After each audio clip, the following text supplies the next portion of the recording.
ভিডিওটা টান দেন না, সবাই ভিডিওটা অবশ্যই দেখবেন, টান দিলে বুঝতে পারবেন না। দেখেন আমরা অনেক সুন্দর জায়গায় ঘুরতে আসছি। এই যে দেখেন কত বড় একটা, এটাকে ট্রলার বলে না জাহাজ বলে, আসলে আমি ঠিক জানি না, আপনারা কমেন্টে বলে যাবেন যে আসলে এটাকে কি বলে। আমরা অনেক সুন্দর একটা জায়গায় আসছি, এখানে একটা ছোটখাটো নদী বলতে পারেন, একটা নদী আছে।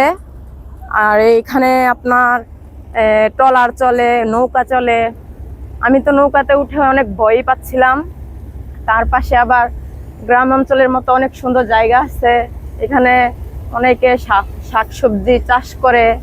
আমার কাছে অনেক ভালোই লাগছে জায়গাটা। আপনাদের কার কার কাছে ভালো লাগছে অবশ্যই কমেন্টে জানাবেন। আর অবশ্যই আপনাদেরও ভালো লাগবে, জায়গাটা আসলে দেখার মতো। যেমন পাশে নদী আছে, তারপরে এদিকে গ্রাম অঞ্চলের মতো। সবাই ভালো থাকবেন, সুস্থ থাকবেন, আল্লাহ হাফেজ।